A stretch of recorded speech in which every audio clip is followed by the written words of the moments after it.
Batman versus Superman, Booba versus Caris, Daenerys versus King's Landing. Nah, oubliez tout ça, on a trouvé le vrai duel de cette décennie.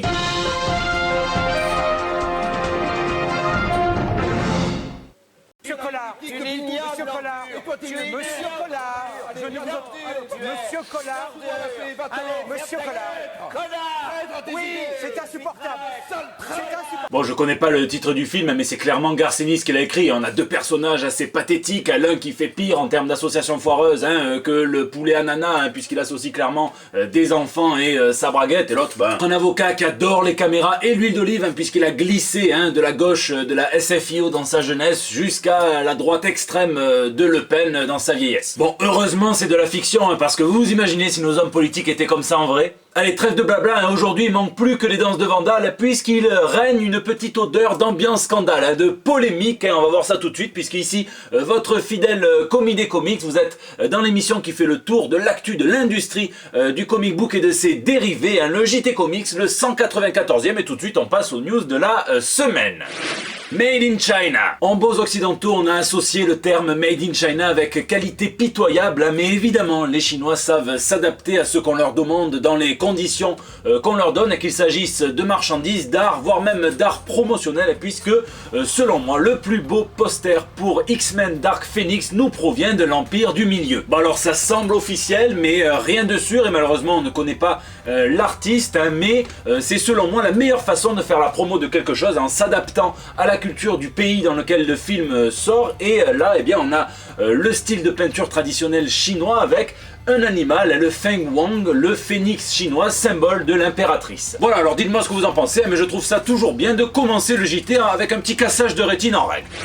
Scandale! Vous connaissez l'artiste français Monsieur Garcin, qui s'est fait connaître grâce à cette couverture de Amazing Spider-Man 700. À la base, il faisait des collages et puis Marvel l'a appelé, il lui a dit tu veux faire une cover? Il a dit oui, normal. Depuis, il en a fait beaucoup d'autres et pas que dans les comics, et il est au centre d'une polémique, puisqu'il réalise une cover pour le Marvel Comics numéro 1000 et qu'il y a inséré deux personnages de chez DC qui se font des bisous. Et il fait les gros titres de tous les sites d'actu geek. Alors, il y a de la polémique, il y a du sang, c'est vendeur, priorité au direct, on passe en édition spéciale et on va la voir en duplex. Bonjour Monsieur Garcin. Bonjour commis. Monsieur Garcin, est-ce que vous n'avez pas honte? Hein? Ben oui, vous avez mis du DC dans du Marvel, alors qu'on sait que les deux entreprises prennent bien soin de ne surtout pas se copier depuis des années, donc j'espère qu'on vous a tapé sur les doigts, que vous avez perdu votre emploi et que ça fait au moins une semaine que vous pleurez sous la douche. Non. Putain, Monsieur Garcin, je t'ai dit que le scandale ça faisait vendre, là, pense à BFM. Je vous le redemande. Est-ce que vous avez déjà songé au suicide? Bah, à vrai dire, non. Bon, tant pis pour le scandale. Bon, explique-nous un petit peu comment est-ce qu'on arrive à retrouver Alan Grant, donc le Green Lantern de la Terre 2, et son mec en train de s'embrasser sur la cover du Marvel Comics 1000. Alors, ce qu'il faut savoir, c'est que je réalise mes collages principalement à partir de comic books originaux. Donc, c'est sûr que là, pas moyen de se tromper. On achète des comics Marvel ou des comics DC. Bon, là, l'erreur vient que malheureusement, quelquefois, il m'arrive que je récupère des images sur Internet. De temps en temps, je n'arrive pas à avoir tel ou tel numéro ou une image précise que je veux. Donc, je vais la chercher sur Internet. Et c'est ce qui est arrivé, malheureusement, avec cette fameuse image, en fait, que je suis allé chercher sur Internet. Et malheureusement, malgré avoir tapé les bonnes choses dans Google, et ben, je suis tombé sur une image DC. Et voilà, je suis vraiment navré de cette erreur, mais c'est comme ça que c'est arrivé.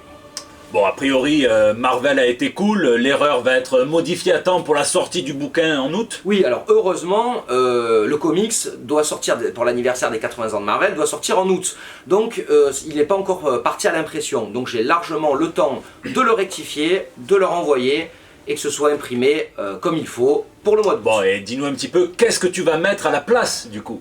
Alors, je vais mettre ça. Voilà, bon, je vous garde le mystère, donc ce sera là, à la place de cette image qu'il ne faut pas, hop, et donc vous verrez ça au mois d'août. D'ailleurs, il va y avoir quelques petits, apparemment, Marvel m'a demandé peut-être de faire 2-3 petites modifs, donc voilà, en août, vous verrez les 2-3 petites modifs, plus l'image qui va remplacer la fameuse image polémique. Voilà. Bon, ben je te remercie Monsieur Garcin. Je rappelle que ton livre est sorti aux éditions Pix & Love. Et si vous voulez savoir comment découper des comics sans être maudit des dieux, voilà, jetez-vous dessus. Et rendez-vous au mois d'août pour voir le résultat de cette couverture. Moi je suis chaud, il me tarde. Bah ciao commis. À la prochaine. Monsieur Garcin a un cœur aussi énorme que son talent et j'ai eu l'honneur de participer un petit peu à cette couverture puisqu'il avait présélectionné certaines images du Punisher, il m'a demandé si j'en voyais d'autres et il m'a fait choisir les images qu'il mettrait, donc voilà, je suis trop content. Longue vie au King! Une autre polémique cette semaine, c'est DC qui semble avoir fait Louis XVI à Tom King et qu'il aurait débarqué de son bas de fief pour des raisons qui sont un petit peu obscures, qu'il s'agisse des ventes qui déclinent ou bien de différences créatives. Il le dit depuis le début, il voulait écrire 100 numéros de Batman, ça pousse au numéro 105 si on compte certains artistes qui ont pris ponctuellement le relais sur le titre. Et le 13 mai dernier, il présentait sa feuille de route, il disait que l'arc City of Bane démarre au numéro 71, que ça durait 8 numéros, donc on est au 83, ça serait suivi de 5 numéros de conséquences, donc ça pousse au 88 et on arrive à The Coda, qui devrait durer environ 15 chapitres nous dit-il, et nous mener donc jusqu'à la fin environ du run de King. Il annonçait que ça allait signer le grand retour de Batman au top, que ça allait préparer son bouleversement du personnage pour au moins une génération, bouleversement qu'il a négocié, que lui a accordé DC, le patron la Warner, le patron AT&T, il manque plus que Sylvain Durif et on est bon. Et force est de constater que 11 jours plus tard, le 24 mai, après des rumeurs, on apprend que Tom King écrirait une maxi-série en 12 chapitres, Batman et Catwoman, et qui interviendrait donc juste après le numéro 85 de Batman, qui serait son dernier sur la série. Ce sera Clayman qui dessinera, on nous promet une série ambitieuse, accessible, qui vient clore un chapitre de l'histoire de la chauve-souris, un petit peu à la manière de Morrison et de Quietly sur Batman et Robin, mais en version hétérosexuelle cette fois. Bon, on nous parle aussi d'autres projets de Tom King qui n'ont pas été annoncés chez DC, c'est pas comme si les deux ils avaient coupé les ponts du jour au lendemain, donc peut-être qu'il aura l'occasion de mener à terme sa vision de la chauve-souris, mais quoi qu'il en soit, il s'est clairement passé quelque chose et je vous laisse me dire ce que vous pensez de tout ça dans les commentaires.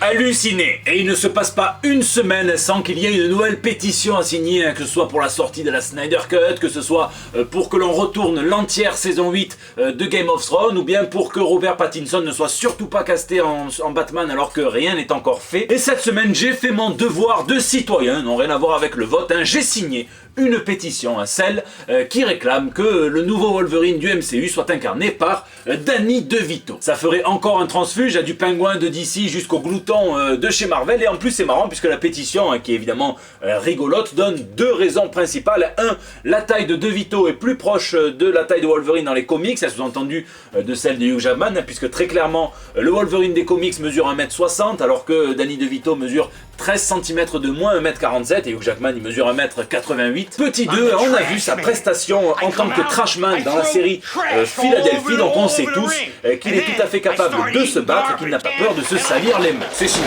Et en parlant d'allure, on n'entend tellement plus parler du film Spawn qu'on pourrait croire qu'on l'a rêvé, et en fait Todd McFarlane explique pourquoi. Il s'agit tout simplement des différents producteurs potentiels qui n'arrivent pas à se mettre d'accord sur le script et qui veulent le modifier, sauf que lui il explique que s'ils veulent trop le modifier, il fera comme toutes mes ex, il partira. Et on termine avec Brightburn, donc le film qui fait sensation aux États-Unis sur cette espèce de dark Superman, et on sait que les deux scénaristes de ce film qui est produit par James Gunn sont en train de plancher sur l'adaptation d'un projet Vertigo qui ne serait pas totalement de l'horreur. Alors la spéculation est ouverte, mais beaucoup pensent qu'il s'agirait du Sandman, donc de Neil Gaiman, de Sam Keefe et de Mike Dringenberg. Mais après, si c'est l'adaptation de Transmetropolitan live action ou série animée qu'on attend tous depuis très longtemps, surtout moi, allez-y, régalez-vous.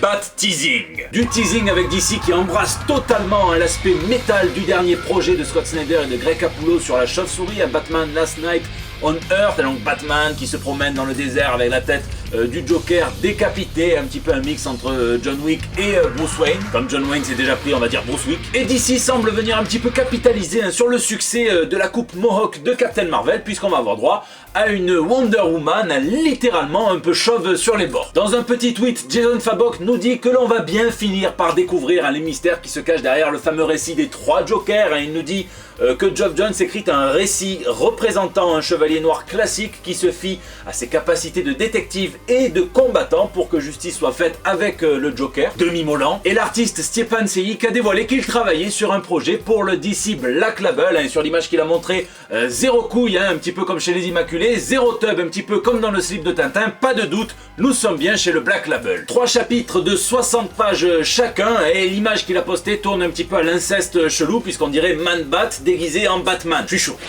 Vilain. Et pour ceux qui aiment les vilains, les méchants, les bad boys, Adolf Hitler, Sournois et Finot, François Fillon, vous n'allez pas être déçus puisque Marvel place au centre de ses variant covers du mois d'août, eh bien, les antagonistes de leur univers. Alors autant pour Captain America, pour Black Panther, c'est assez clair, mais en revanche, pour Thanos, on n'a pas vraiment l'impression que ça ait changé quoi que ce soit. Et les vilains sont aussi à la mode chez DC, et en plein prélude de son année du vilain, eh bien, le numéro 25 de la Justice League servira à montrer pour la première fois le nouveau logo du magazine. Assez épuré, plus ramassé, mais assez classe, je trouve, je sais pas ce que vous en pensez.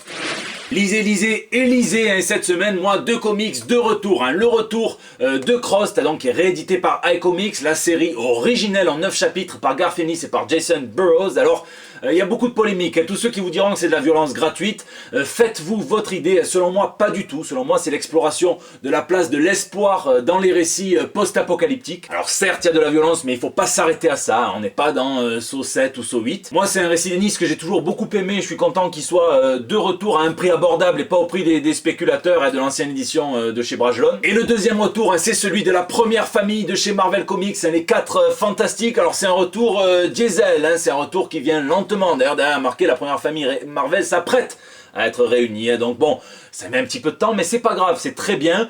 Je regrette un tout petit peu qu'il n'y ait pas un petit peu plus de grandiose au moment un petit peu fatidique, hein, je vais pas trop vous en dévoiler, mais ça reste quand même un très bon nouveau départ pour les 4 Fantastiques et il me tarde de savoir ce que vous en avez pensé. Lundi, c'était le Sculpture au point spécial Love, Death, Robots avec mon ami Yann Valani qui nous a fait ce très joli dessin qui était à gagner sur Twitter, hein, parmi ceux qui avaient retweeté le tweet de présentation de l'émission, et c'est Fox v Britannia hein, qui a été tiré au sort, donc j'y annonce maintenant, on va voir s'il regarde le JT. Donc tu as gagné ce magnifique dessin qui est très clairement inspiré hein, de la fille de l'épisode 3, hein, The Witness par Alberto Mielgo. Tu vas recevoir le dessin de Yann Valani chez toi, il faut que tu nous envoies ton adresse. N'hésitez pas à vous mater le replay de l'émission, hein, on s'est vraiment amusé, on a fait de l'analyse, on a fait des jeux, enfin on a fait plein de trucs. 2 émissions en préparation, hein, je vous en reparle très vite. En attendant, je vous fais des bisous, je vous donne rendez-vous la semaine prochaine pour des nouvelles toutes fraîches. Bon, monsieur Garcin nous a fait son suspense, mais moi je l'ai, le collage de remplacement hein, qui va nous mettre, eh oui, le Joker de Kevin Smith, de Walter Flanagan.